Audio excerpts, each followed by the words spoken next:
Hi, Omar, Real with Omar, here with a special guest today, Carlos Insta Homes, Gaviria. Carlos, welcome to the show. Thank you for Small applause. So Carlos and I met about, I'll say 4 months ago? Yeah, 4 months ago. We're both sponsors, proud sponsors of the New York Real Estate Mixer, hosted by Curtis Guau. Wow, yeah. You know, he told me he spoke Spanish, but not really. He talked a little Spanish. Yeah, I mean, yeah, he speaks it. A little bit. He speaks it, you know, New York style. I wouldn't put that out there. I love you, Kurt. I'm saying. But, you know, I mean, it's good because, you know, that he speaks the language, you know, so he knows what people say. Talking about him. Yeah. Yeah, absolutely. That's important. You want to know your audience and shit like that. Yeah, I agree. All right, so Carlos, Insta Homes, Richmond Hill. Yeah. Tell me about that. How long have you been the broker owner? Yeah, broker owner. Of Insta Homes. Since, well, I formed the company in 2019. During the pandemic? Right before the pandemic. Right before the pandemic, okay. I didn't get it licensed and ready for operation until March 2020. Okay. Right at the beginning of the pandemic. You working somewhere else? No, I was in a partnership before that. Let's break it down, man. Yeah, so where were you before that? Well, I had an office that I opened up initially with a few friends, where we had this big grand idea of opening up an office, like a real estate cooperative. Yeah, basically, like you know, I had my boys that, you know, they handle the acquisitions. One guy handles the construction, right? Okay. And then me and my boy, we handle the retail, like an ecosystem almost. Yeah, right. Yeah, incubator. So, you know, we rented out this 5,000 square foot office. Ooh. Right. With big expectations and you know, dreams of making this work, right? But, you know, before we can even like really get, you know, launch that company off the ground, the two guys who were supposed to handle the construction and the acquisition side, they decided that, you know, whatever reason they had amongst themselves, between each other, that, you know, that it wasn't the best situation for them to continue on into another situation. Okay. Right. So after they had other unresolved situations. So, understood. You know, so they both pulled out and left me basically with the whole situation. Who signed the lease? Me. Of course. Me, right? So it's me under the lease. And, you know, the one person who was left behind, he came in as a, you know, we brought him in as a minority owner of the business, you know, to say, listen, you get a piece of the equity of the business, you know, based on production and so forth, right? But when those guys left and it was just me and him, you know, I worked at a situation where I said, listen, I'll up the percentage, you know, let's just, you know, just put it on your back. Like I'm about to put it on my back. Let's participate. Yeah. Yeah, and let's just build it up. Yeah. And at this point, we already had the office open and in operation. And then, you know, we were in that situation for like 2 years, 2-3 years. Also, you made a go, right? You tried. Yeah. We made it go for a little bit, and then 5,000 square feet is big, bro. Yeah. And then you know, it just got too confrontational between us. Oh, okay. You know, at some point where it just like, you know, it just made sense to not even be in a partnership no more. Okay. You know, because. Yeah, and it sucks because that was a real good friend of mine, you know, who I brought into the situation. So, you know, it sucked to see, you know, money and the business situation in between the friendship, but it did end. And, you know, and when it was like, when I feel like I don't have not even a business partner, not even a friend, you know, it just didn't make sense. Yeah. You know, So it ended acrimoniously? Like, you guys ain't cool no more? Unfortunately, on his side, you know, I would say he has more of that energy. And now me, I guess I got that energy now because, you know, I can understand, you know, a situation not working out, a partnership not working out. I had many fallouts, right? Right. Friends, partners, people that we, you know, came together on a situation. But I think it's how you handle yourself afterwards, right? Yeah, I mean, that'll determine, like, you know, whether we can remain friends or not. Because, you know, when the situation goes bad, it's expected that you may say certain things about me, right? And vice versa, right? We may express some emotions about how we're feeling, right? Yeah. And that's okay. I could accept that. But it's the extra shit that happened afterwards. It's like, nah, man, I can't be cool with you again. You know, that's tough, man. You remind me of one of my first businesses. The first business I ever did where I had I had two partners, two of my best friends at the time, 99. You take me back in a time machine right now. We opened up a liquor store, 159 3rd Avenue. Okay. So here was the setup, just so you can so you can understand that I understand. The setup was, I'm the businessman. I had the money. So one guy was a contractor guy. The other guy had a little money and contracting skills, so they built out the store. Okay. I'll get licensed. I'll do this. I'll put the money up. I was like, then I said, let's just say the number was 50,000. Right. Put the $50,000 in. Then when I get my $50,000 out, we're 33. Right. That was the offer. Right? Everybody was cool with it. Right. We were open 3 weeks. No, I'm sorry. We were open 2 months. We were open 2 months. Okay. We were open 2 months. The second, we just have a monthly meeting. The second month, they already wanted the 33%. I was like, yo, guys, but I just need my money back. Because I could have spent that money on anything. Right. Oh, but it's not fair, but it's not this, but it's not that. I'm like, yo, what's not fair is that $50,000 is a hard asset. Right. Our time is our time, right? Yeah. Which I get it. I'm not saying I'm more important or you're more important. I'm just saying that without the 50, none of this happens. Right. So there it went. Yeah. I was like, yo, I can't. My man had partnership papers. He's like, oh, here. I was like, first of all, it's a corporation, bro. That's not how you do it. But yeah, you know, I didn't get into that argument. I said, all right, so I can't sign it until I get my money back. Yeah. Oh, well, no, that's not fair. I'm out. And so I had to buy them out, even though they didn't put any money in. Right. I had to pay them for them time. And even then, I wasn't cool. I was whatever. It was just it was what it was. To me, it was like, yo, I got to protect my investment, and I got to make it work. Right. For them, it was more like, oh, he's fucked up. Yeah. He didn't just give me. Right. So when I would see them, kind of what you said, I'm sure they were talking about it. I was too busy working. I was working at the liquor store from 8 in the morning to midnight, bro. So I had no time to talk to nobody. There was no social media. There was just work. So they were out there talking like that. But like 10 years ago, I think, one of them hit me up. I was like, yo, I want to squash it.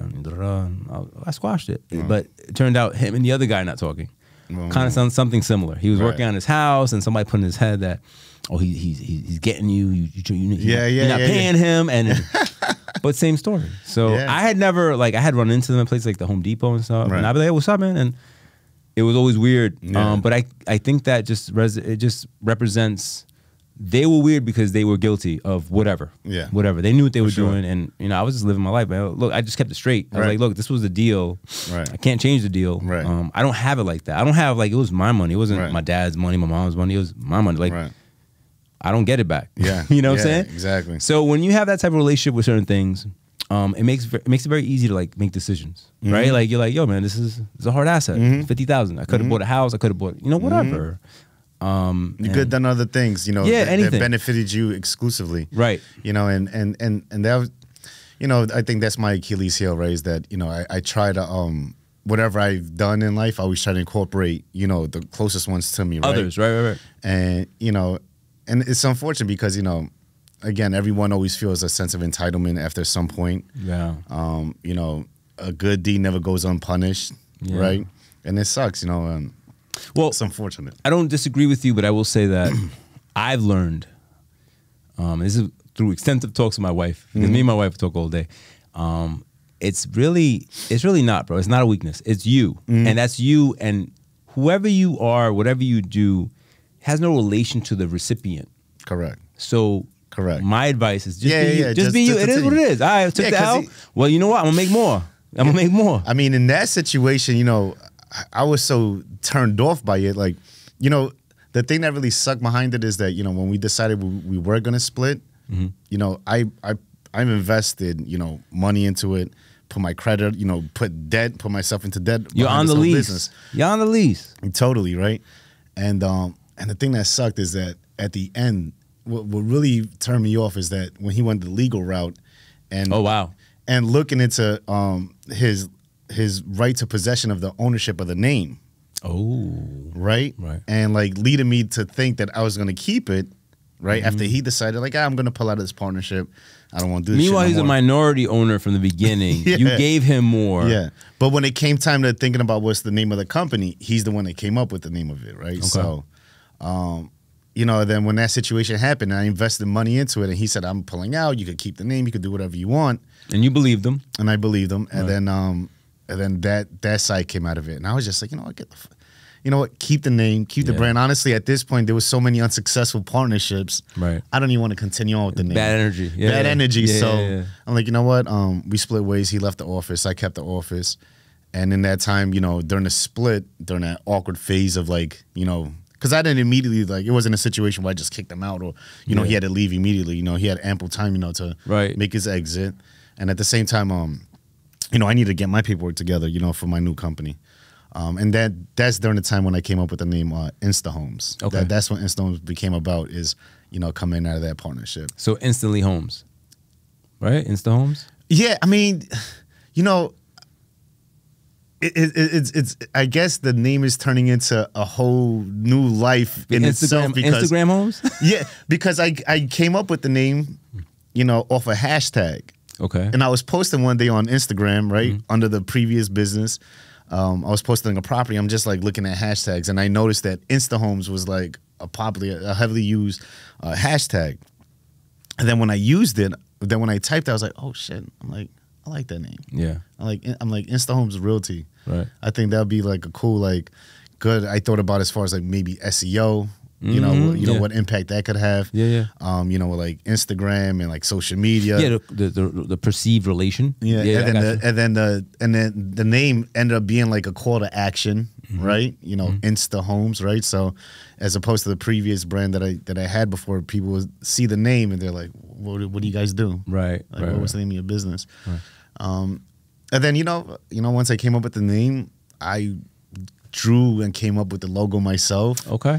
And then I had a designer create it, make it digital. But you know, even when I came up with the logo, I was very specific, right? Like even with the coloring, and I spoke about this at the mixer event, right? Yeah. You know this time, you know, I didn't. You know, this is my baby now. This is a blank canvas. This is my opportunity to do whatever I want without, you know, other partners. Any input. Yeah, any input, right? Right. So I'm like, you know, what is it that I want my brand to represent? I'm like, well, obviously me, right? So it's like, you know, and then just understanding the psychology of colors, you know, what feelings are associated to when people see the color yellow and the color blue. So, you know, obviously blue just giving like a cool loyalty feeling to the consumer when they see that color, right? And yellow, like trust and confidence, you know. So I was like, you know what? I think as a person, I live up to those, you know, to those values, right, to those values. And then you know, I put on a little slant, the Insta Homes, and then I put the checker flag, you know, in honor of my man Nipsey Hussle, right there, you know, because I was always connected to Nip, you know, based on his message, you know, you know, related. He was very profound. Yeah, he was an intelligent brother, man. Yeah. He was definitely smart, and you know, I felt like we were both speaking the same message, you know, to our communities about buying real estate. Right. You know, like ownership. Yeah. You know, ownership of our businesses, ownership of our art, you know, as musicians or whatever it is that you're doing, ownership of real estate, you know, and it was dope because it's like, you know, we need more of that. Absolutely. You know, and to speak people to like from our community speak to us as well. Yeah. You know, to help us, you know, understand like. That's a great point. Let me just, there's a teachable moment here. Let me talk to the universe. So change will only occur through ownership, guys. Remember that. Right. You will not have a vote unless you own. It's just the way of the world. I mean, vote, but people really, the gravity of your message really gets multiplied or magnified when you become an owner, right? Yeah, and I posted something the other day. I don't know if I was talking to Curtis about it actually when my boy gave me an award, and it was about that. It was about representation, and that's because you're talking about it with Nipsey. I want to unpack it a little bit. Yeah, definitely. Where like a lot of our kids, you know, I mean, I'm gonna go down the fucking rabbit hole with this shit.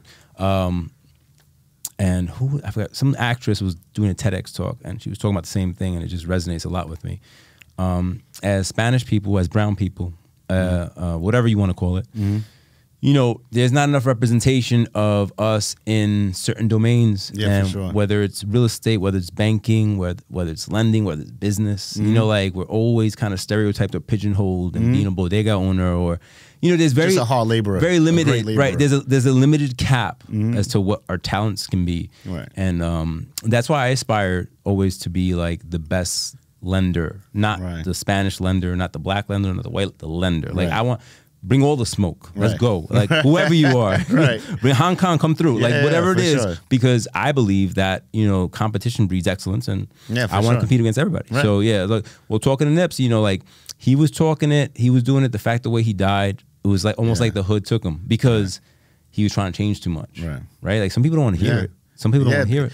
People don't want to hear it. People don't want to see it actually happening. Like people hear it, but they don't, you know, when actually someone builds a community center and it's actually trying to, you know, reach out to the police department on how we can, you know, coexist between, you know, gang life and police, you know, community.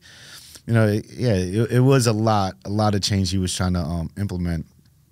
And it was a very unfortunate, it was tragic when he got killed, you know. And the way he got killed. And the way he got killed. Yeah, on the street, like, yeah. Like, yeah, I mean, you know, it's a crabs, you know, the crabs in the barrel mentality. Right. You know, it's like, you know, you can't get out even if you want to. Yeah. I was watching this other podcast, The Pivot, by the NFL guys. You ever watch it? No.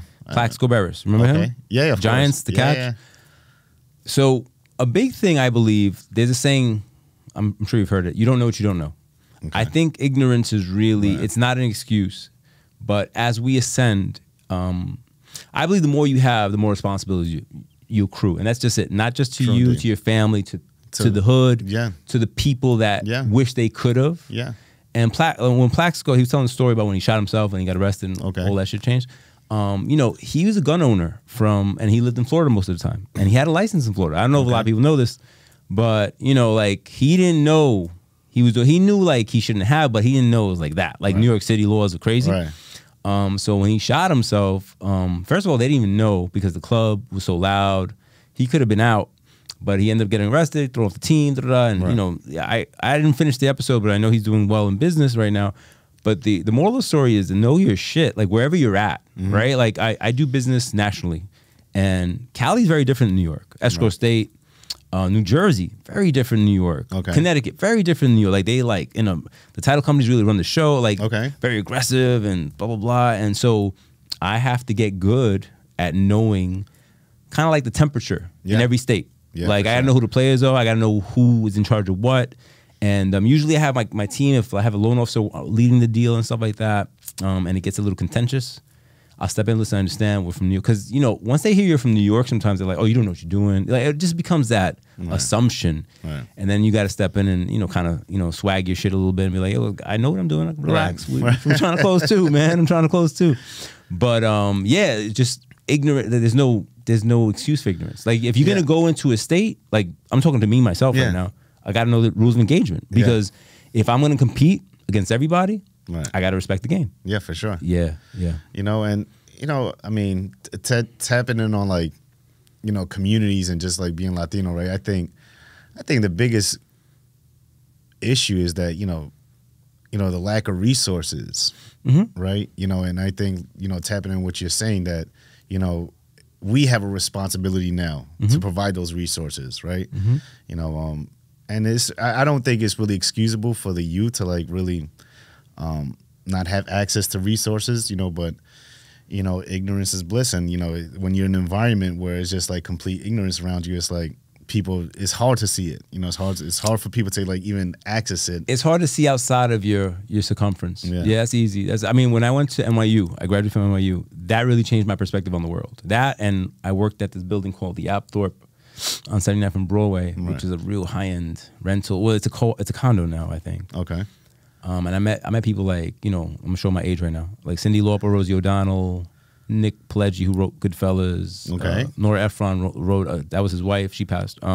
Sleep in Seattle. Like Bernard Arnold, the chairman of American Express. I met all those type of people. And I'd be the elevator guy, right? I was just filling in for the summer. I was like 20 and shit. But the OGs, they keep that job. That's a union 32 BJ job. Their tips, they make like $15,000. They told me all this. You should try to get this job. You know what I'm saying? Not my job, but you should try to get this job. and you know, like, so, you know, because you're rich enough that you don't have to press your own elevator button. So I'm in the elevator for you. So you're like, 6th floor, please. And, you know, eventually they start chopping with you and they just talking to you because, you know, it gets a little awkward, right? You're in the elevator by yourself. And the one thing I noticed about those people, well, there was never any, like, scarcity mindset. They was like, oh, you're in school? That's great. You should do this. Oh, you think about doing this? Oh, that's great. Like it's always about pushing, right? And giving direction. Right. Meanwhile, in the hood, usually you get, or even my pops, rest in peace. You know, he's like, you want to be a lawyer? You know how many lawyers there are? Like, you know, it was never positive. And I believe that, you know, it's people are always impressing their perspective on you. And it's not their fault. This is their belief. And they're just applying their belief to you. And what you have to be a strong-willed individual, strong mentally, you have to be able to say, I respect that, bro. But that's not me. Right. You know, and in a non-combative way. Because you told your parents you can't talk like that. You get smacked in your head. Yeah. And it's not just, you know, they also projecting, you know, where they felt short in life. And they just don't want to see you attain their that. fears. Their fears, man. And it's crazy because, you know, many times in my ups and downs, you know, I told you, outside, I told you I've been in the business basically since 2003. So I've experienced the Great Recession and all this stuff. And, you know, there were times when my mother, you know, felt like I should just give up, you know. Is it on the loop down? Yeah, you know, and, you know, I should have went to school. I should have done all these things. And claro que tú haces. Yeah. You know, and our parents, you know, I feel like, especially Hispanics, like, I'm a first generation, you know, for my family here. You know, we come from immigrant parents, you know, who just thought making it to America was a success. Yeah. That was an accomplishment in itself. You know, we made it to America. This is a huge accomplishment. Right. And, you know, they came here with the mindset that, you know, you get your job, you keep your job, you show up on time, you don't piss your boss off, and live your life. And you just take it and you save wherever you can, right? Right. But, you know, again, then it just put us in a situation where a lot of us grow up in scarcity. Right? And, you know, I'm not blaming my mother or my parents or the generations before us. But no, we talked about that. It's their perspective. They don't teach us. They didn't know any better to even teach us to say, like, listen, you know, let's save money, but let's invest money. Right. You know, too often, I mean, I work in real estate and I come across people from the Hispanic community or West Indian Caribbean community that, you know, still don't believe in putting money in the bank. I think it's safer to keep it in cash. Yeah, right? In a mattress. And they're not paying attention to inflation and that the U.S. dollar is losing value each day. So that's made up. Right. That's fake. So, you know, again, you know,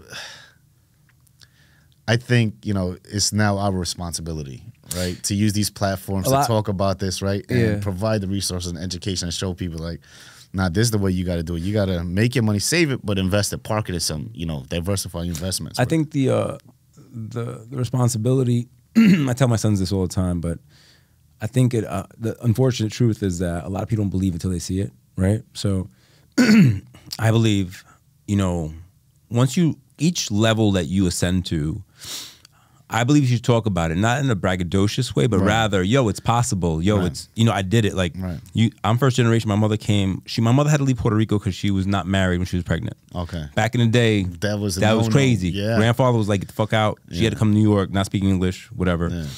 Welfare, Medicaid, Section 8, all that good stuff. Yeah. And then I think it was me, I always had the, you know, because I grew up around a lot of different characters, you know, like a lot of, let's just leave it there, right? Smart guys from both worlds. Yeah. So I was experimenting everywhere. And then I went to college and I had the experience of the super wealthy. So I'm like, yo, there's a whole different world out here. This is like not the block. The block is whatever.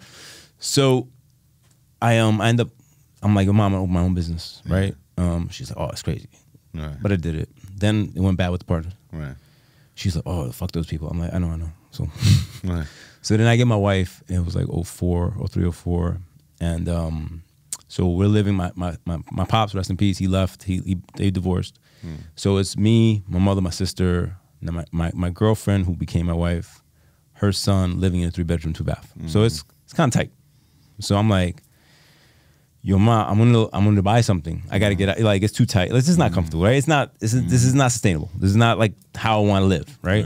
So she was like, oh, pero ¿qué va a pasar conmigo, right? So I'm like, all right, homie. So we're gonna get 2-family. So I ended up. It's just funny the way the world works. I go to my accountant. We're doing taxes, and I'm like, yo, I'm looking for a 2-family. I got this. I got that. He goes, oh, talk to Maria. She's a real estate agent. She's right there. So I'm like, hey, Maria, I need a 2-family. She goes, oh, where do you live? I told her, oh, right around the corner. Take a look at that house. Boom. So I go, I see the house, and I made an offer, and we got the house. I'm encapsulating a lot because I want to go into the whole denial of the mortgage. I was denied the first time, but that was by Norfolk Bank, who doesn't exist anymore. Right, I remember Norfolk. Oh, fuck those people. Fuck those people. Anyway, so all right. So all right, let me stop. Let me pause and give you another moment. So wifey's pregnant. She told me I'm pregnant. What did she tell me? No, she told me she's pregnant the day we closed. I'm sorry. So I'm like, all right, fine. We negotiated the house, whatever. So I'm like, I had a mortgage. Because, you know, my mom, she's not doing none of that shit. She's like, yo, whatever, go ahead. So I go to Norfolk, I bank there. I'm thinking, right? They see my money coming in and out, I get a loan. I forgot the lady's name. She sits me down. She opens up this book. I've told this story before. Okay, what do you want to do? I'm like, I want a fucking loan. How much do you have? I was like, I have 50,000 total. House is 360. You know, I put 10% down. Make 65. Whatever. I did math. Right. She's looking. She's opening the page. Flips the page. Okay. What about? She said random fucking questions. Every time I answered, she flipped the page. Okay. Right. I answered the last fucking question. She closed the book. She puts it away. She looks at me. She goes, "I'm sorry, you don't qualify."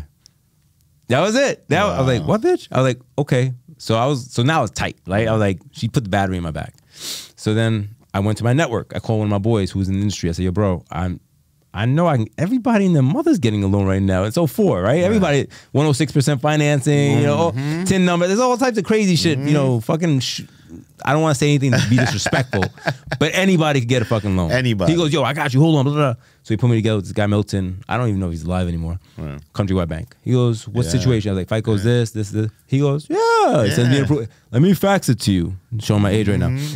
So they fax me the approval. I give it to the we end up closing. Boom.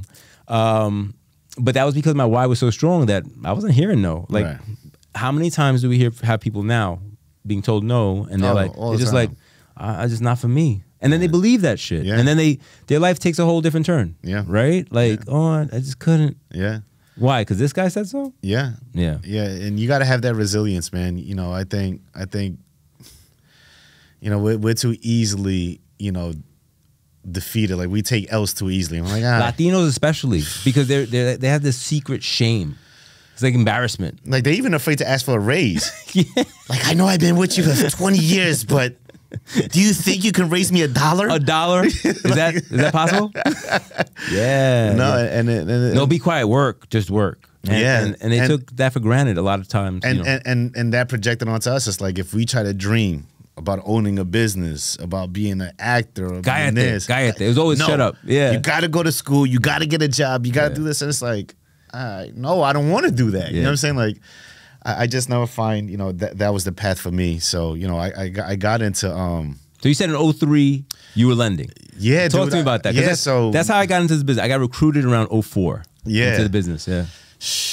I mean, statute of limitations, I'm covered by. You good? We good. We talk about everything. So. Everything. All these banks don't exist anymore. No, I mean, no. So I actually got into the mortgage industry because a friend of mine pulled me into. Because he was caking it. Well, he saw I was caking it, but he didn't like the way I was caking it. Okay. Right. Okay. So he was like, "Listen, you know, stay off these streets." He's like, "You saw where your father ended up." Okay. You know what I'm saying? What makes you think you're going to be in any better position, right? Yeah. So. He was like, you know, but I think you'll be good at this company. He's like, you know, come check it out. I'm like, all right, man. I was like, oh, what's the job? He's like, it's telemarketing, but I'm telling you, man, people making money doing this dollars, shit. Bro, dollars. Yeah. So I'm like, all right, cool. So I'm like, you know, well, whatever. I'll go to appease him. I'm like, you know. Let me pause you. This is when loan officers were acting like drug dealers. They were posting like pictures with a lot of money. Yo, right? Bro, we had dice games. At our office, we're playing CeeLo. This is 04, guys. This is a long time ago. You can't come after us. Yeah. So you know, he brought me in, and as soon as he brought me in for the interview, bro, I legitimately took the job not because I thought I'd be good at it, but I saw the money opportunity. You know what I'm saying? Think Wolf of Wall Street with mortgages. All right? It gives you well, that's exactly what happened. I mean, when 9/11 happened and the market crashed then and the market tumbled, all those guys left. They went into mortgages because it was unregulated. Yes. And they were making what they call 6 rips on all these transactions. So they just came in and that's how I got started in the game. I went into the office. I see this environment. I'm not thinking, oh, I'll be great at it as a loan officer. I'm like, I'm going to make some good clients here. Right. And then I got the job. The guy hired me. What was the interview like?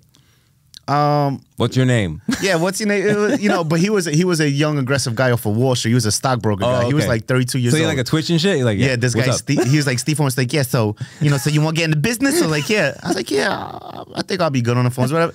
I don't know. I think legitimately my swag was sold the job because I didn't say anything really that like, and I'm Ebonics, like, yeah, I'll take the job. Like, yeah, all right. Yeah, whatever. And he hired me, and then, you know, and I could tell he did like me. Start Monday. I took the job, and then like a couple months of being on the job, I wasn't producing, right? He pulled me into the side. He pulls me into a conference room. He goes, listen, he's like, I like you. You know, you're a really nice guy. You dress really fucking sharp. You're a really cool guy. But, you know, I know what you're doing, but that's only good for your business. That's not good for my business. So he goes, so you got to the end of the day to produce 3 leads or you're clipped, right? I'm like, just like that. Just like that. You're clipped, right? And walk right out like. Yo, you got like, some acting ability, bro. I like it. Like Ben Affleck on the Boiler Room. Like, you know what? Who says money can't buy you happiness? Fucking bullshit. You know what I'm saying? He was like that kind of guy, right? Look at me, smile from ear to ear, right? So you're bringing back a lot of memories right now, bro. A lot of memories. So, you know, and then that day, dude, like I was like, hell no. Like, yeah, I started making, you know, a lot of calls. I started making good money off my business. Like, yeah, I started making a lot of calls. I'm like, hell fucking no. And then, yo, bro, I actually like tapped into that, you know, the killer, like a salesman, like. But you know, I did put in work here and there before that, that led up to it, you know, and at that point, like I developed this alter ego of Carl Matthews when I'll call people, and Carl Matthews just became like a whole different dynamic, because when you're calling people, and this is 03, bro. Yeah, so, you know, to get a lead, you're cold calling people. I remember. It's not fucking warm leads. It's cold calling people. They don't know who you are. And in order for there is no social media. There is no press here and apply. There's none of that shit. Nah, man. And a lead wasn't considered a lead unless I got the person's social security number at the end of the conversation. And how hard was that to do? I don't know you. Why am I giving you my social? Exactly. Yeah, but we had every rebuttal in the book. Give me 1% of your confidence. I don't know the 99%. Like all this shit. Like, listen, if you out there is drowning in the water and I threw you life preserver, would you grab it? Okay then, so what's your social? You know what I'm saying? Shit like that. That's the environment and culture I came up in, man. Yeah. Which I wish it would come back. I don't think it can be. I don't think it ever will, because everyone's like so sensitive. Like you can't, you like if you come over, oh my God, he's so aggressive. Yeah. Like, why is he like that? You know, but yeah, so I came up, and then, you know, that day I'm like, I unleashed Carl Matthews, man, and that became like an alter ego. Yeah. Because when I would call people, I say, I'm like, you know, this is Carlos Gaviria from Equity Fund. They like, who? Who are you? Carlos Gaviria. Carlo? Carlo who? Carlo Gaviria? Carlo Gonorrhea? Who? I'm like, oh my God, bro. Carlos Gaviria, listen. And then, you know, I came up with Carl Matthews just to make it easy and shit. Yeah, but that was dope.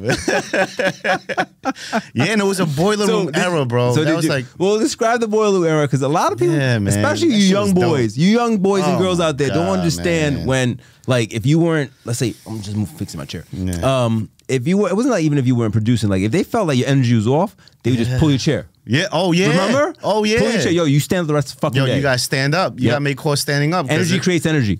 Yeah. If you see motion creates emotion. I remember all those things. If I'm slouching like this, like my you're too comfortable. Yeah, you're too comfortable. Get up. Get off your seat. Yeah. And then every single day we had he'll make everyone hang up the phone, 5 o'clock, pitch in a room full of pitch the room. Pitch the room and shit. That would be considered I'm trying to be serious right now, but that would be considered, how do you, a hostile work environment. Like they would write you up now. Yeah. for that would be like, oh my God. HR, they're gonna call you and they're gonna shut you down because in these times it was like gladiator school. Yeah, straight up. Straight up.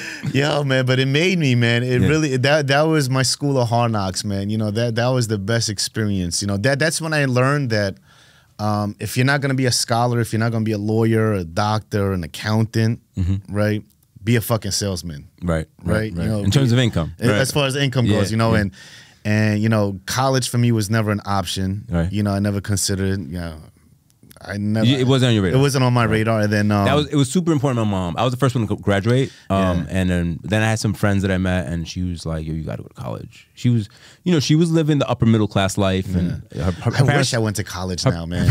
It's not too late. You can go now. Yeah, no, legit. Yeah, legit. You know, I'm like, your parents are fucking principals. Yeah. My mom's a meat wrapper, bro. Like she was like, "No, you could do it." Right. And I did. She pushed. My mom pushed, and then I was like, I'm gonna go to school. I'm gonna go to the best fucking school. And I applied to like all the top ones, and you know, you get in with those little loopholes being Latino, and I got in. That's incredible, man. I got to give you your flowers, man, because you know, not too many people, especially coming up in those times, you know, from those places, like even thought, like honestly, it's so fucking ignorant and stupid, like. How in our community growing up, like we frowned upon people who were educated, who actually spoke properly, right? I remember when I got into the mortgage industry and I started changing the way speaking differently. Right. I'll go around certain friends like, and I hated this shit. I'm like, yo, like, you sound like a white boy. Like you sound like you. Why are you talking white now? I'm like, white. I'm speaking properly. I mean, that's the streets right now. You know that's exactly what. And you know what? There's a whole generation that will never understand that. That the struggle was twofold because you love your people, right? But not all people are gonna go on the trip with you, right? Like I told one, I was like, "Yo," I was like, "We can't talk about something. Why not? Because you're gonna get offended." Right. I was like, if I say something, like, "Oh, you're being a dick," I'm like, "No, I'm not being a dick. That's what I want to do." It's too big, and I tell them that I was like, "Yo, big ideas fuck up small heads." A lot of people like Kevin Hart in the 40-Year-Old Virgin. You ever saw that scene when he's like, because using big words, I'm gonna take that as disrespect. Right? That's how a lot of people are. Can we clip that and put that in the show? Because because I understand, and that's unfortunate, man. And it all comes down to fear. It all comes down to fear because I remember. Yeah, true indeed. Yeah, because they don't know what you're talking about, so they feel they're being excluded. Yeah. I remember at NYU, I had my English teacher, Mr. McGee. He was cool, black kid he was like, what do you call it? He was from the village, they had the village swag. He was like, yo, it could be cool to give a big word to your friends. Teach them something. Like he was bringing the message in a way I can absorb. Right. Because some people you just couldn't relate to. Like Betty Crocker from wherever. My psych teacher. I'm like, what? And but him, and it depends who it comes from. Yeah, for sure. Right? The message, and then you try to spread the love, and it's tough. It's tough because not everyone wants to feel love. Sometimes people like their thing. Yeah. And those people have a place too. Like in The Town, where Ben Affleck comes in, he goes, yo, we got to hurt some people. You can't ask me no questions. And his man says, who's driving? Right. There's friends like that. Yeah, but they're for certain things though. Right. Yeah. For certain lifestyles, right? Yeah. For certain lifestyles, man. And it's like, you said something before, man, like that really gravitated to me, man. And I feel like I'm stepping into that space of, hanging around people that are smarter and more successful than you. Absolutely. You have to. And for I don't understand why why I've been resistant. I don't know. It could be a fear of not feeling enough, right? And I think I think that's a common fear, right? But also too, it's like,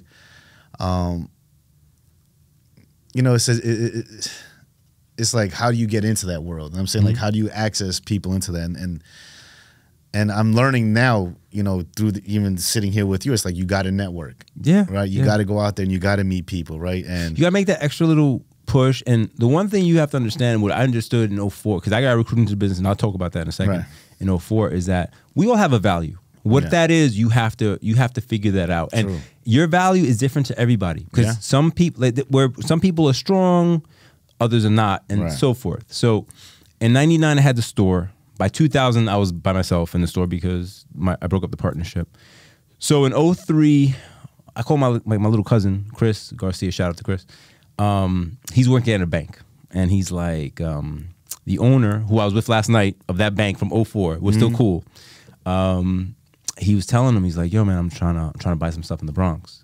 But he's a Jewish guy, and the Bronx in the 90s wasn't for that. Right. So my man Chris goes off on a tangent. He goes, yo, you gotta talk to my man. Oh, he could hook everything up. And he's like, oh, who is this guy? He's like, yeah, he got a liquor store, he got a club, he got just go talk to my man. Oh, so I'm like, so he's like, I guess I'm gonna go talk to this guy. Oh, so he drives down.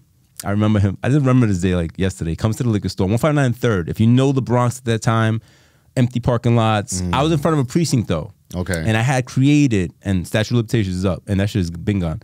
I created a back room for the cops. The cops would be in full uniform, drinking and smoking cigars, watching DirecTV. Because there was back in the day, remember the cards? They were free. So I had that whole thing unlocked. I'm never getting robbed, bro, because the Blues were in there. They were in there, and it was cool. So it was a very safe space. Like everybody knew they'd come to 159 3rd, and they're good. Right. So he pulls up his X5, and this is when the X5 first came out. So that's why I remember all this stuff. He got like this dress shirt on with like swish sweatpants tucked in. So I was like, yo, who's this dude, right? So he pulls up and he's like, yo, I want to speak to you. I'm like, all right. And Chris had told me, yo, he's the owner, he got money and blah, blah, blah.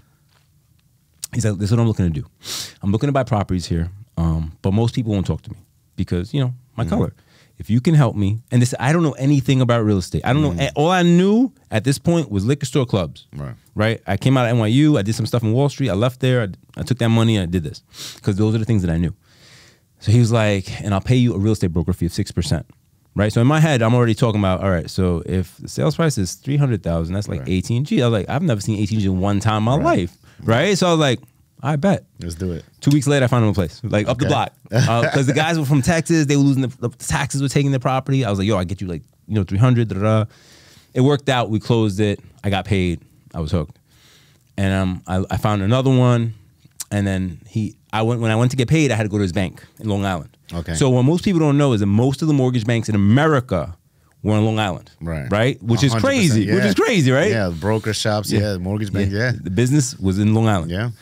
So I went to a space. He had like the whole floor of a building. He had like 150 loan officers. Like, I didn't know this world. Right. So I'm coming up there just, chilling, right? So I come up to his office. He's there. He's polishing his shoes. He always does that weird shit. I was telling him, it's kind of weird. Don't do that. He's polishing his shoes when he's talking to me and stuff. And he's like, hey, man, Omar, I like you. He's like, oh, here's your check. He goes, how much you make at the store? So I was like, at that time, I was like 120. And that's gross. That wasn't net. And, if you know anything about business, it's not a lot of money. Yeah. But, it was mine.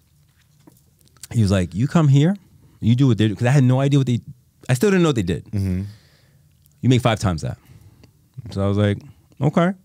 He was like, but you could do from the store, but if you really want to get into it, you got to come here. He goes, you got to come here, you got to learn it. You got to be around it. It's a language. It's a culture. So I was like, all right. So I ended up, my sister, who lives in Florida now, she ended up running the store in the morning. I had this guy named Carlos running it at night. No relation. And so I went to like second college, right? So I went there for free because it's all commission, guys. Yeah. So remember, I'm paying people to be at my existing business to go learn a new business, which I have no idea. So and you're not getting paid for most people would have stopped right there. They're like, no, they would have held on to what they knew. Right. So I went. I worked from it was like October, November, December. Yeah, it was the quarter. In the quarter, I made $80,000. Right? Just cold calling. And this was my training, boys and girls, so you had a little better training than I did.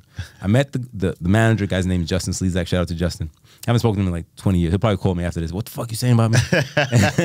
So Ira goes, hey man, this is your manager. So I'm like, hey, what's up, man? Nice to meet you. About my age. He used to work in another place called Top Dot or Top Dot. Yeah. Oh, I could bring them all out, bro. I could bring them all out. Yeah. And he was like, hey man, nice to meet you. So here's a list. So he gives me a list of people's names. Yeah. And here's a phone. And get somebody to refinance. That was my training. Yeah. Yeah. So I was like, well, what a program. What do you say? Yeah. No, what a program. He goes, just get benefit. That was what he told me. Just get benefit. Most people back in those days, because equity was going so fast because it was artificially inflated, everybody wanted to cash out. Everybody became cash out refi junkies. But that's happening now, guys. Yeah, right now you're going to see that because even at 5-6%, 20-30% on a credit card is more. So people we're going to see that wave of people with equity. But that's another podcast.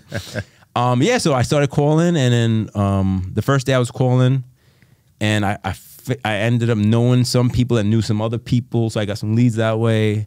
The second day, I sent out an email marketing blast to everybody on my phone, like on the BlackBerry. The BlackBerry so I was doing the Palm Pilot. Right, I was doing marketing. I was doing a lot of stuff that there was no words for back at that time. Right. I was doing it then, and I still had the store. So on the weekends, if I had to go interview a client about loans, I would go in a suit.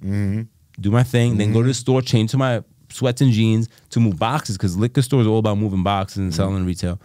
And that was like for 2 years. Wow. And finally, one time I was just like, yo, I gotta make a decision because this is too crazy. You got to go all in with one or the other. Right. So I didn't even sell the store. I just liquidated the store. Okay. I liquidated everything from the store through the club, and I sold the club to my partner, and I was out. Dope. Yeah. And where was the club at? Oh, Castle Hill, Candela Lounge. Oh, nice. Funk Master Flex was in there. It was wild, man. It was a lifestyle not for a married dude. It was because I'm up from 7, 8 a.m. to like 4, 5 a.m. Then the real money is made in after hours, guys. Just if you're gonna open up a club, that's how you do it. Not on social media. After hours, from 4 to 8 in the morning, you charge 5 times. Dude, I used to charge $500 for a bottle. They just want a place to smoke and hang out with their girls. All right, you gotta buy 3 bottles, $500 bottle. Here's $1,500. Damn, even thinking about the whole New York party scene during that era was like different. Oh, man. It was different. I could go on I could go on a rant, man, because I was 20 years old, 21 years old, and I just started making six figures, man. You're making money, yeah. And reckless with no guidance. So when I had let me stop you there. When I had the club, my boys from the banking, they came through. So all these kids from Long Island, they had money. So it was like a different vibe. Right. Like, usually the hood dudes had money. Right. And then most guys had money for a few drinks. All these kids come by, they pull up in limos, buying bottles. Yeah. Oh, there's a whole different feel, bro. Yeah. It was a whole different lifestyle, man. Because, I went from, buying a bottle, everyone anteing up for a bottle. We're all drinking on the block. Yes. Right. No, and everybody buying their own bottles now. Yeah. Right. And then I will go into a club and it's like, I'm hanging out with people that like, yeah, man, no, you get your own bottle. And I'm drinking my Dom P. Back then it was Belvedere that was huge. Hypnotic and people, all that other stuff. All that sugar water. And guys, there were certain guys that would go to the club and if they didn't have like 2 or 3 bottles behind them, they couldn't go to the club. No. Like they had to have that. No. That was their look. They're like, I'm just chilling. But you're not even drinking. I'm just chilling. Yeah.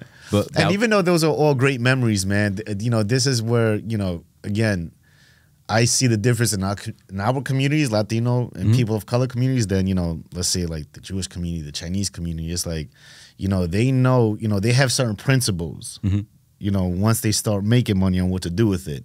Well, they have some financial literacy. Yeah. I didn't have that. I just, shit. It's like, oh yeah, what?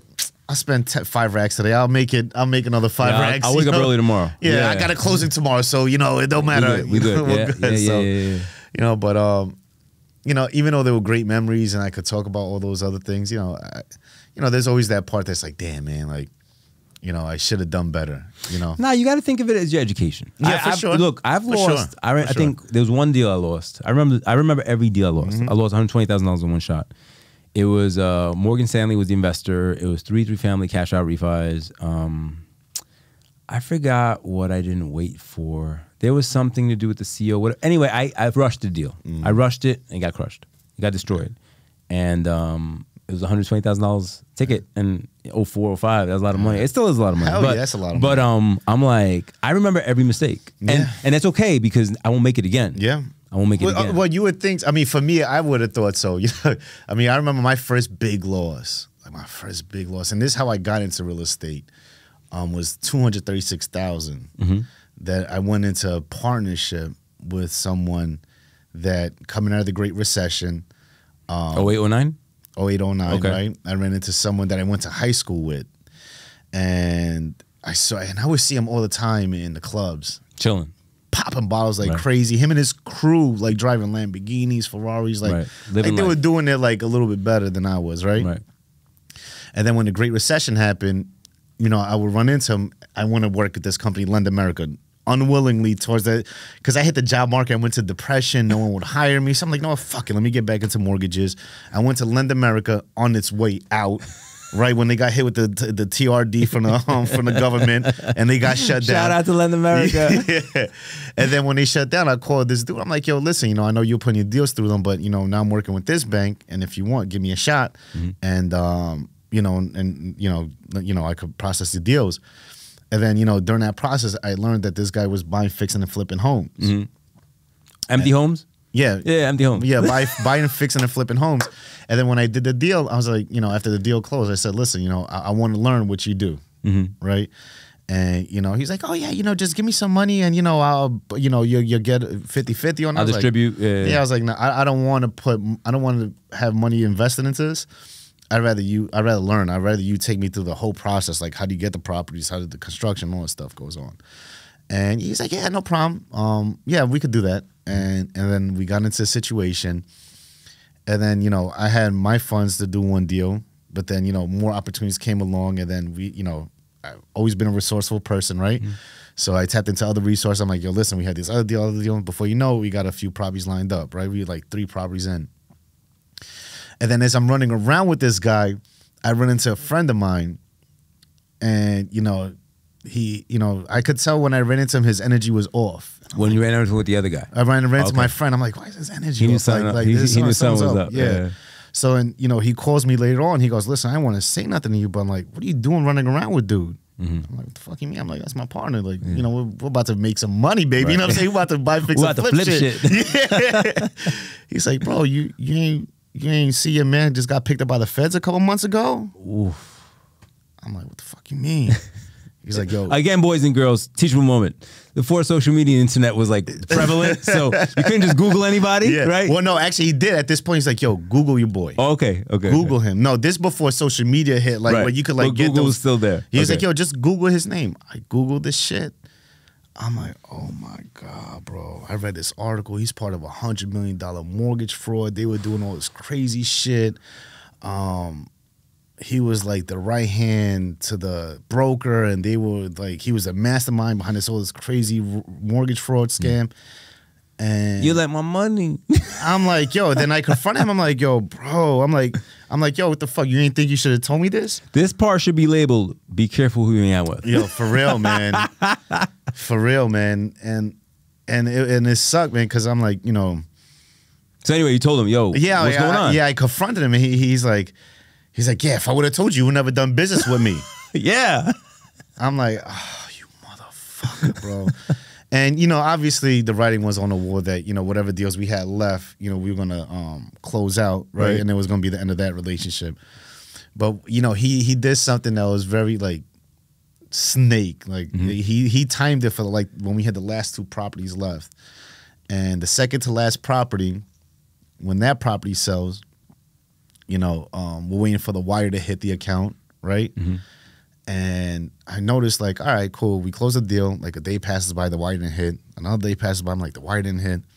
So I'm like, you know what? Let me call the bank and see what the fuck's going on with this wire. Right. So I call the bank. They're like, oh, yeah, well, the wire hit, like, 2 days ago. And it's like, yeah, but it was wired right out. Okay. I was like. So they moved the money on you. Woo! I'm like, wait. She's like, yeah, $236,000. Say that again? Yeah, exactly. Like $236,000 was wired out of the account. I'm like, get the fuck out of here. I go to his house.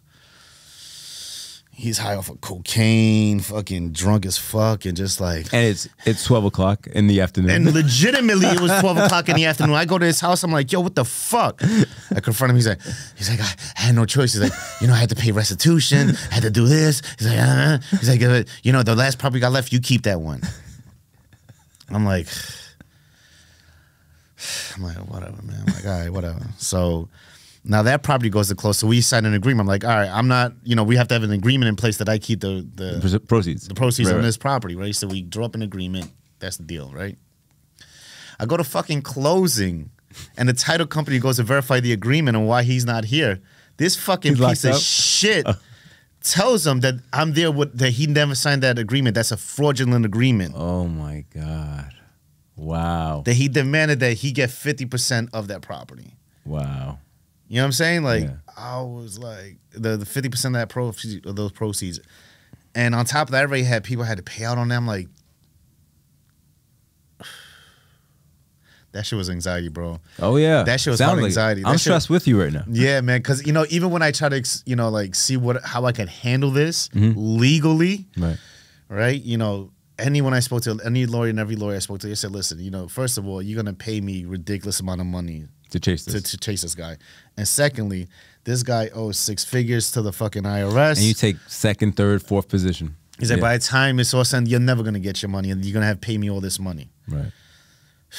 Man. And that's why I'm so thankful and grateful for God and family and friends, man. Yeah. Because, you know, I easily slipped into a place where I thought I had nothing to lose. Yeah, you know what I'm saying? That's a dangerous place. Yeah. And that's a dangerous place to be in. You know what I'm saying? Because, you know, at that point, like, my mind was drifting to, like, a real dark space, like, right. So we're all gonna be unhappy right now. Yeah, you know what I'm saying? If we're gonna be miserable, we're all gonna be miserable. Yeah, read between the lines on that one, brother. But you know, I had really good friends, and I had really good, you know, OGs too. I mean, I really had a great OG that, like, I'm like, when I was in that complex space, I'm like, I want to do this. I'm like, you know, let me speak to someone. Right. The first thing he says, like, bro, you want to kill a rat? You want to do something to a rat? I'm like. Yeah.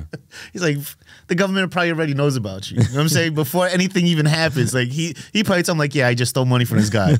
Because he was already cooperating. He was already working with the government. So they're watching everything he's doing. And they were allowing it. You know what I'm saying? So it was crazy, man. That was like, that was the first hard loss. And then I got hit with another, you know, hard loss. you know, with another person. Same situation. It was like how the fuck these devils keep on finding me? Like another person that's like, you know, want to give me opportunities. Like, you know, I got these properties. You know, we'll partner up. You handle the construction, and you know, when the property sells, you get your construction back plus 50% of the property. I'm like, all right, cool, we'll do it. That sounds good.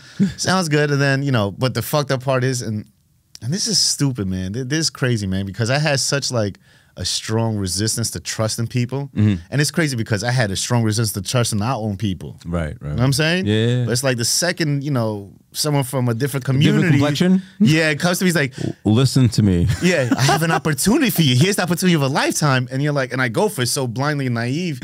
And it's like, fuck again. He's like, well, you know, I'm going away to jail. I'm going to college. That's I'm going to college. He goes away, and then before you know it, the properties I'm supposed to make money on, I got the lender that funded these properties call me and say, hey, no. The deal he made with you, he made with me too. Wow. So actually, these are my properties. Wow. So I was like, fuck you, motherfucker. I don't even know how much that one was. I stopped keeping count. This was in the this is why you're still in the lending space, right? No. This is when I transitioned. All right, so yeah, let's give it a little transitionary. All right, so then when did you decide? All right, lending's not for me. Well, America, that was the final straw. Yeah. That was Lend it. America was crazy. Yeah. And then I got into that whole experience of like trying to be a buy fix and flipper, and got the Ponzi scheme shit out of me. Right, got Bernie Madoff on my ass and shit. But then while I was in that phase of like trying to rebuild after taking those losses. The hard money lender, a hard money lender I was dealing with at the time, he felt bad for me. And he'll reach out to me. He says, listen, if you ever find a property, let me know. I'll fund you. I'll back you. Don't worry about it. And I'm saying, I want to see you get yourself back together, right? At least he knew the story, right? Yeah. And at the time, I was so discouraged. I'm like, I don't. Yeah, you kind of like turned off. Yeah, right. Yeah. But then he connect me with someone, and he's like, you know what? I think you should connect to this person because they get a lot of properties, and that person I connected with ended up being someone I ended up partnering up with into real estate. That's how I transitioned into real estate. Okay. Because she had a brokerage, which she just opened up when I met her. It was called Why Rent. Okay. It was based down in Queens. And when we met, we actually partnered up on our first property together, the property that I wanted to buy. I'm like, you know what? You already got the property in your name. Like, if I buy it now, I'm going to have to pay interest and this and that. It's like, at the end of the day, this is what it's going to cost me. This is what I have to pay out. Rather than paying that out to him, just keep it in your name. She had the property. Yeah, she already had the property. Like you said, just keep it in your name and, you keep that. Right. And I keep this on top of it, right? Right. And we did that deal. And then after that, during that experience is when we got to know each other a little bit better. And I saw the business that she had, the brokerage that she had. I'm like, I'll be a perfect fit for this shit because she was just like me. She came from the mortgage background, right? And she got into real estate because her ex-husband was in real estate too. Okay. And, for his own legal reasons, he couldn't operate in real estate. So, not that she, she was never front from him in any way, but she just basically took on his connections and his system of how he operated in his real estate business, but just did it cleanly and did it legally, right? Okay. So she just basically, and this is coming out of the Great Recession, so no one was lending money, mortgages was shot to shit, so she kind of went into that. That's when, and 08 is 09 is when FHA came to the rescue. That's when it became FHA like the subprime. Put an S on the chest. Yeah. And came through. Yeah, the legit. Government. Legit. And then when we met, we decided that, based on, because again, at that point, I already knew, and I still know mortgages very well. I knew mortgages very well. I had experience in construction.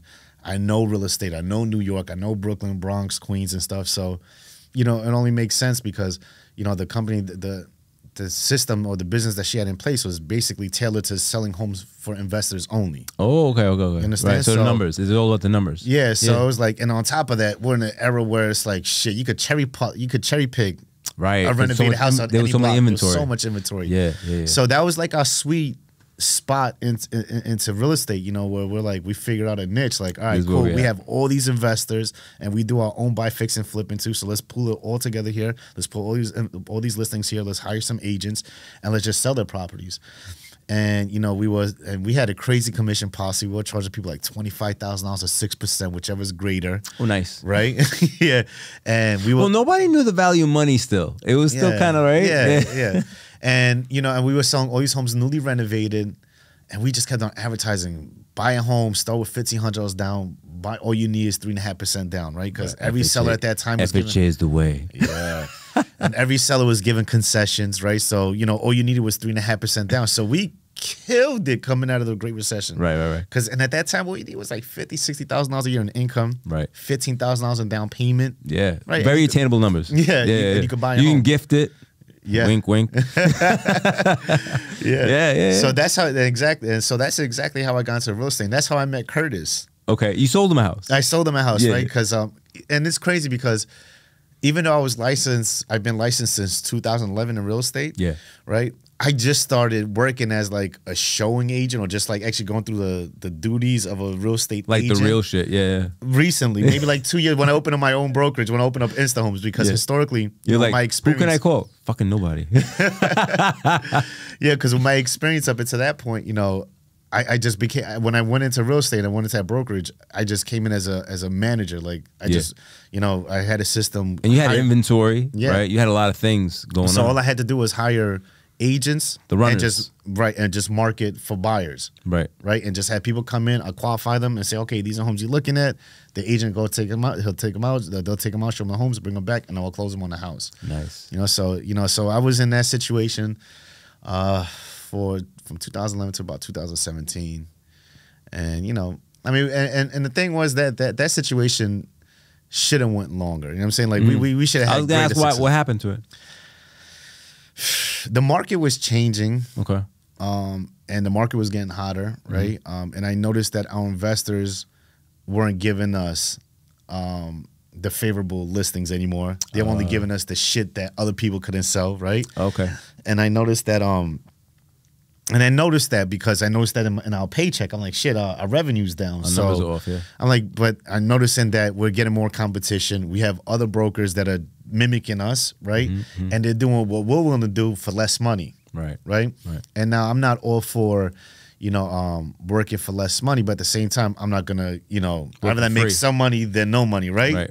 So I'm looking at them like, listen, we need to change this commission policy, you know, 25,000, 6%, whichever is greater. Right now, these investors don't need to pay that right now. It's a fucking hot market.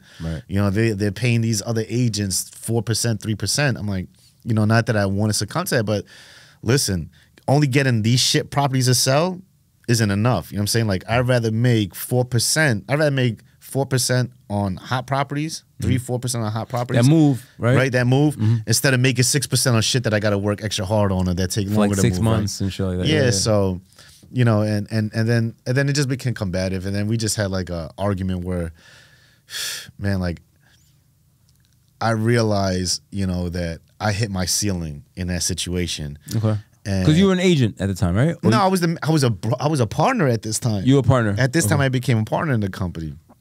But, you know, I just realized that, you know, that she didn't, that she had a certain perception about me that was that was like just had me capped. You know, because we had an argument one day, and in that argument, you know, as we're talking about revenue and business being affected, you know, I'm like, you know, what I made last year, I'm not really happy with. I'm saying I feel like we should have made more. She's like, well, I think that's great for what you made. She's like, I think someone, you know, with no college education, you know, from a single parent household, you know, and all these things. Like, I think that's a great income. Wow. And at this time, I'm like, you know what? It hit me. It hit me in a way where I didn't even get mad. I was just like, Wow. Like, that was like an aha moment for you. Yeah, right? Like, it was like an aha moment. Like, Wow. They're like, oh, okay, so it's like. What was her ethnicity?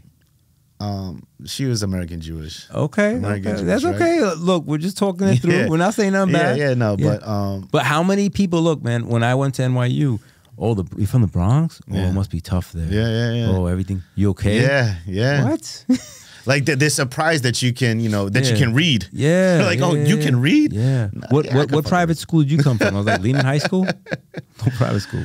You know, and that's when I'm like, I realized that, you know, I'm never gonna get my true value in this situation, because not to say that I was counting the money, but I know what we were making and I know what we were paying out, and I had an eyeball, I had an approximation of what we were making. I was like, like, nah, man, like we like not only should I be making more, but the agent should be making more. Okay. You know, I felt like everyone. She was making more. She was making, like I did the math. Her average payout on deals was 33%. Okay. Right. Right. So she was housing 67% of the commissions. Really? 67? Yeah, 67. Wow. So if you do the numbers, right? Yeah. And you do a $25,000 commission, and we're doing probably at this time, I mean, on average, we're probably doing like 12 to 15 deals a month. Nice. You understand? She was making millies. Yeah. She was making, so I'm like, you know, no, like, not to say, again, I never wanted to be arrogant. I never wanted to be. You weren't looking in her pocket, but you also were trying to figure out a way to expand, right? Like to grow. I just want to do more. I want to make more. And I want us to all What do I have to do to make more? Right. That was the question. Yeah. And she was like, "Well, you're not college educated. And you're a single parent, so you should be happy with this." Yeah. And then partner. And then when she realized that she lost me, then all of a sudden she's making all these crazy offers. Like, when did she realize? When did she realize? What happened? You're like, I'm out? Nah, you know, immediately after that conversation, like, I left, and at that time I was single, so I will, most nights out the week, I'll take myself out to dinner. I went out, took myself out to dinner, was at the bar just thinking about it. I'm like, nah, man, like, this is over. This ain't it. This ain't it. And it sucked because it's like, man, I was so, like, committed to it. Yeah. I'm saying, like, I was so loyal and dedicated to that situation that I'm like, you know, not where I wanted to be, but I'm like, you know what? This is what it has to be. So she didn't see your value? No, she didn't see my value until she realized that my disconnect from her and the organization and everything. That was like, you know, she knows my disconnect, and then she would call me, and you almost think like we were in a relationship. She's like, "What I gotta do to make it better, to make it right?" And I say, "Well, shit." I'm like, "It's not, you know." And at this point, it was kind of Karen. There's nothing for you to do. And this is where I was kind of wrong, because at this point I already had signed a lease on a new place. I already knew I was, you already 1 foot out. Yeah, and I didn't tell her, and I was like still hanging around to collect some checks. I'm like, you know what, fuck you at this point. Like, you know what, fuck you. You know what I'm saying? Like, because you gave me a real big fuck you. Right. And I'm saying, and showing me like what you really thought about me. Right. And I'm saying, because here's one thing, like you say this is what you think about me and all this stuff, and how you want to see me rise to, but you already self-limited me because you already put me in a box. Right. And you said, you're doing really good. And I'm like, I'm not. And you're like, no, you are. Yeah. No, I'm not. Yeah, exactly. Like, and the thing is that, and I don't want to be egotistical to say that, yo, I'm the fucking heartbeat of this company. Like, are you fucking stupid? Right. Like, I wanted to say that to her. Like, are you fucking retarded? You know what would happen if I left here? If we don't work out, all this, you know, 5,000 square foot office we now have, you know, 30-something agents that we now have, all, you know, it's gonna have an impact, right? And I didn't. I made my move, and after I left and I split, and I took, you know, my boy with me, and I took a few people with me, you know, she couldn't stay open no more than 6 months after that. Really? She didn't try to sue you or anything? She tried to. Yeah. She tried to. But you know, I had a card in my pocket. I had a few cards, but I had one card when her attorney reached out to me. I said, "Listen, man, like, I'm gonna just tell you like this. Tell her to leave me alone, and I won't play this hand." Right. I'm saying, because I could play this hand. If she's gonna take it there, I'll play this hand, and I know she doesn't want me to start there. Right. He's like, all right, I'll talk to her. Really? He was like, really? I was like, and I told him what the hand was like, really? He's like, oh, okay, I'll have a conversation with her. Yeah. And he calls me back. He goes, oh my God, Carlos, no, listen, Mr. Carl Matthews. Yeah. And then he had a conversation, and he called me. He goes, listen, you know, I had a conversation. Like, listen, Carlos, just go about your business. Just do well. Just do well. We wish you the best. Yeah. So I wasn't as dumb as she thought I was, right? You know, and you know, of course, you know, I'm glad, you know, even in the moments where I was naive, you know, I kept record of the naive moments to be like, maybe this could be something I could use later on. Right. And I hate to even think like that. You know what I'm saying? But it sucks when you figure you have to be defensive at times. Yeah. Yeah, but they're all learning experiences. Look, if she had never told you that she didn't think you're worth what you know you're worth, you would never pushed out on your own. 100%. Yeah. So 100%. these are things that had to happen to refine you to shape your path. Yeah, for sure, man. And people ask me, like, how's entrepreneurship? You know, how's building your business? I'm like, how's it been? They ask me, how's it been? I'm like, yo, this shit, the best way I could describe it is like the most difficult and complex Rubik's Cube you could ever have in your life. That's a good one. Yeah. Right? And it's like, it's so much refining and tweaking. And it's like, you know, even when you think you have all the colors match up on two sides, all of a sudden you turn over, Everything else will match. Shit. And then you got to fucking tweak it all over again and start. Yeah. And that's how it is, man. And you just got to be patient. Don't give up. You know, there's methods and strategies to doing this, man. And, you know, and whatever you're going to do, man, just be persistent, man. I think there's methods, but I think true entrepreneurs all share a little bit of quirk of, you got to have a little insanity in you. Because 100%. There's no reason to do this shit. You know what I'm saying? Like, and you know, and the one thing I've noticed is that I have a lot of people that come that want to work for me. They're inspired. They're inspired, and it's dope. And I'm happy that I can do that. But it's because I guess I don't document the day to day, the long hours, the minutia, the details that you have to be on top of everything. Remember, I'm running 2 platforms, real estate and so my shit is crazy. And you know, they'll work for a little while and be like, yo, why am I not there already? And I'm like, my man, I've been here since 04. Right. You know what I'm saying? Like, they don't realize I got more than a decade invested. Yeah. Oh, why don't I have people calling me the way you have people? Because I've been doing this for a long time. You're like, and I do it every day. I don't feel good. It doesn't matter. I do it. And if you're not working in your business, you're working on your business. And if I'm on vacation, I gotta take it. You gotta be all right with it. Yeah. There's a you know, the gift and the curse, right? Like you get to make your own rules, but you have to be disciplined enough to know what good rules are. Right. And that's the tough part, because people think, oh, you can do this, you can do that. I was like, yeah, I can, but I got to pay for that. Yeah. Oh, I love this one.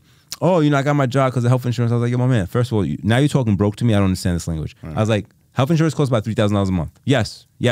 So make more. Right. If you're really about this life, make it, make more. Yeah, for sure. But I have a family. So do I. Yeah. You know what I'm saying? Like, but that's the all-in mentality. Yeah.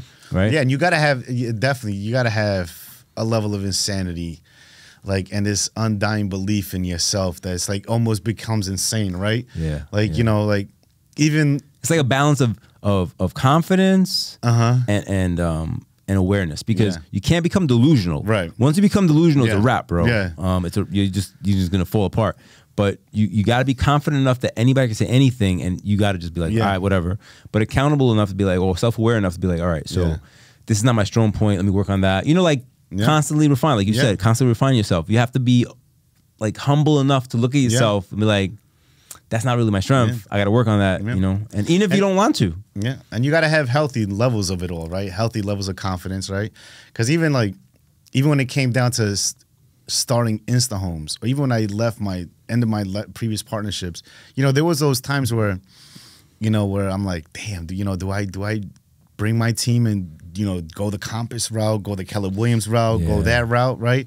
But then there's that part of me that's insane. I'm like, nah, man, you're a fucking business. You build a brand, own your shit. You know, push yourself to a position where, you know, they're gonna have to buy you out, or you buy them out. You know what I'm saying? But you know, I just, that's just me, man. I just have that, like, I guess insanity or ignorance, I guess, where I'm like, nah, I don't want to conform to, you know, what everyone else is doing. It's a belief, because the truth of the matter is that everything is kind of tailored. Everything is custom in life. What might work for me might not work for you, and vice versa. Compass came in the house and they were just giving checks to everybody. Like, I don't know if you know, when they came in, how much you do last year? Here's $500,000. Here's $500,000. I was like, damn. This is before I got into the real estate game. This is 2010, 2011. And then in 2012, a couple of the banks that I was doing commercial lending for, they were like, well, you have to have your real estate broker license in New York State. Right. You're going to keep doing this. Right. I was like, what? And I was like, all right. So I became an agent, did short sales, because it was the easy ones to do, racked up a whole bunch of sales, got my broker license. And I said, now what? And now we're pending Connecticut and Massachusetts. And again, I'm still more of a mortgage guy. But what happens is your clients, they know you do something. Like, it started with my boy, yo, I need you to help me find, can you help me sell my house? I was like, yo, I really don't do that, but I got the license, I'll do it for you. So I did it, and then, can you help me find this house? I was like, all right, it's the internet. All right. Oh, my cousin said you did this, and it just became this thing. So I'm not out there publishing it, but your network becomes very strong, because they 100%. Because you go to bat, you'll die for your client, and once they know that about you, it's a wrap. And they don't want anybody else. No, you. No, you. I'm like, no, but this is a really good agency. No, I want you to do it. Right. I'm like, all right. You know, sometimes it's great, sometimes not so great, but take it all. Right? Yeah, take it all. You know, Yeah, I mean, you know, it's a lot that goes into building businesses, right? I remember when I decided to go into opening up my own business, my own brokerage, and I spoke to a friend of mine who owns a pizzeria. And, you know, obviously, you know, I'm always looking to get people's advice, not to say if it's the right thing to do, but just like, you know, just feedback. Just feedback. Right. And I remember, you know, he said the most powerful thing that resonates with me very, you know, to this day, where, you know, I told him I open up a business. He goes, okay. He's like, you want to open up a business? He goes, I want you to understand one thing, that if you open up a business, you have to accept the fact that that business is going to own you more than you will ever own it. He's like, and let me tell you what I mean by that. He goes, Wednesdays are my only days off, right? That's my only day off to spend time with my wife and my kids, right? But now what happens on a Wednesday, my pizza man calls out and he can't come to work, right? I have no one else to cover him. Now I have to work on my day off, right? You know, so in essence, do I own my business or does my business own me? Right. He's like, as long as you're okay with that, accepting the fact that your business will own you more than you own it, then you'll be all right. You know what I'm saying? And it's true. And I find that true in my business now. Like, I work for my agents more than they work for me. Absolutely. Yeah. You know what I'm saying? Like, I'm very supportive in that regard. And like, you become like a mentor, you become a guide, a coach, and then sometimes you gotta be like, yo, I gotta work on my business too. Because you haven't done shit and I love you, but we gotta pay the rent. Yeah, for sure. So that becomes that balance too. Right. And that's just the business balance. We're not even talking about the house, the wife, the kids. Yeah. You know. That's a whole different part of it. Yeah. Sure, they don't understand that. They don't understand that. You know, I mean, you try to cut yourself into so many pieces, but I think one thing that I realized in 99, 2000 was like, at the liquor store and the bar, they were cool, but you know, you can metric those numbers, 20%, 50% of certain things, and I'm like, yo, I gotta sell like $1 million. You know, like it like 1 million nips to make $250. Right. It's some stupid number, right? So I'm like, this ain't it. And that's why I kind of gravitated. And when I did the math, the mortgage industry, and then when 08, when all the short sales were happening, and I started doing that stuff, and they told me how to get licensed. So I kind of saw, I was like, oh, the margins are thick here. The steak is good here. So let me there's enough to cover everybody, right? So let me do this. And but I even where I'm at, it's always been relationships. Like I don't get no walk into my door, hey, I want to sell it's always somebody who knows somebody who knows somebody. Right. Yeah, that's always been the business. Right. When I had the liquor store, it was before social media, but it was on Friday and Saturdays. It was like a club there. All my friends would come in, they would buy and stuff. They were hanging out there. The cops were in the back. It was just, it was a mess. But that's what I knew, right? People kind of gravitated to the brand. They like to hang out. They knew I was create a safe space, and you know, they want to do what they want to do. And now talking to you about it now, it sounds really fucking weird, but that was the reality. You know what I'm saying? That was my reality back then. I was like, oh, okay, you're in the back. All right, you guys over here. Right. Keep them all separate, but everybody was chilling and everybody was good. And it's funny when you talk about your memories and the things you've done in the past, as long as statute of limitations is over, it becomes very easy. Yeah, man. You know what I'm saying? You know, and it's cool, man, you know, that you know, we forget, man. We get so caught up in our lives and our business that we forget the journey that we've been through, man. Like, sometimes I forget, man. And then when I think of it, I'm like, shit, man. Like, I came a long way, man.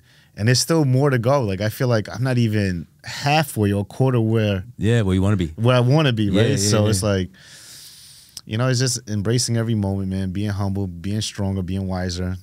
You know, being teachable, that's big. Being teachable is very, very, very important, man. Like that was, you know, my big problem. I think I wasn't teachable as a kid. Oh, okay. You know what I'm saying? We're talking about what, our teens? Teens, even into my 20s. Oh, okay. You know what I'm saying? Like, I felt like you knew more. I knew more than I really thought. And I'm saying because, you know, certain people, you know, might have given me the leadership role or whatever, my crew or whatever the circumstance may be that, you know, again, I never put myself in that position to like learn from other people, really. You know what I'm saying? Like, you know, and then it comes from ego, pride, ignorance. You know what I'm saying? Yeah, you know what it is? We have to get the message from the right person, right? I can say the same shit to my son indeed. all day. It may not resonate. Nothing. I may say you meet him? Oh my God, Carlos so smart. I'm like, what? I remember going back to fucking 97. One of my OGs, and you know, I was, you know, like he was big, and I was like, yo, I want to do that. He was like, no. He's like, Dominican dude. He was like, no. No. You're in school. Right. Get your education. Right. Leave this to us. Right. We can't do that. Right. You go do that. Right. And because it was him and he was a guy of some status that I respected, I took that shit as law. I was like, all right. You know what I'm saying? Like, yeah, it's true, man. Yeah, 100%, man. Like, you know, I guess because I didn't have a father, you know, I grew up shut off to the idea of having to look up to another man, like, you know, to a male figure. Yeah, to a male figure. I'm like, nah, fuck it. I'm the male figure. You know what I'm saying? I'm the leader. I'm the man. And I realized I wasn't the only one. I wasn't the only one like that, man. No, a lot of people. Generation. Yeah, very generational, man. It's like, you know, where we grow up with that just like that resistance, man, to be teachable, man. It's like, it wasn't until, you know, after learning the hard way, after losing so much, you're like, well, hold on, let me humble my dumb ass down a little bit and actually try to learn something from this. Because it's like, you know, you put yourself in a position where you're not taking accountability. You're just blaming everyone else. Well, he stole money. He did this. I'm like, nah, but what could you have done better? How could you have protected that person? How could you have protected yourself? Yeah, and just like, and not being teachable and that's important, man. Well, you touched it. Accountable. Like, once people turn the flashlight on themselves, look in the mirror, and be honest, you could do something. You could do something. It's most of the, like, you know, we all have that friend, right? Oh, it's this. Or it's that. Oh, she left me because of this. I'm like, my man, you hanging out every weekend. What you gonna do? you blew your check on Friday on Saturday, bro. Yeah. Why would she want to do that? Yeah. But, you know, you can't say that. Yeah. I was like, I don't know why. But, you know, you got to look in the mirror and look at the imperfections, and if you're willing to work on them. But like I said, and I think you agree with, like, sometimes hearing it from somebody that you respect or somebody who's been down that path. Now, going back to that story, that OG, 37 years. So 2 years later, I was like, what? Yep. He tried to go beat the case. He got beat. So look at that. Like, then that really is like, yo, I was really fucking lucky, right? I heard that. So, and unfortunately, you know, those are the lessons that we remember. Like the losing the 236. That shit stays with you. Yeah, it resonates. But it refines you. It refines like, yo, I'm not doing that mistake again. Yeah, right? Like, so, yo, I really think that the lessons in life refine us. For sure. And I do see big things for you in the future, man. I see where you're coming. I really appreciate you coming on the show, man. Thank you for having me, bro. No, absolutely. And we'll be at the Mixer. What day is it? 25th? Yeah, the 25th, yeah. The 25th of May, right? I don't even know what month this is anymore. Yeah. We'll be there sharing our knowledge and our expertise. If they need to contact you, Carlos, look into the camera and please tell them where to get you. You can find me on Instagram and Facebook at Carlos.Insta Homes. Yeah, and those are basically the best platforms to reach me. Facebook and Instagram. Guys, we'll see you soon. Thanks for joining us. Carlos, thank you. Thank you, brother.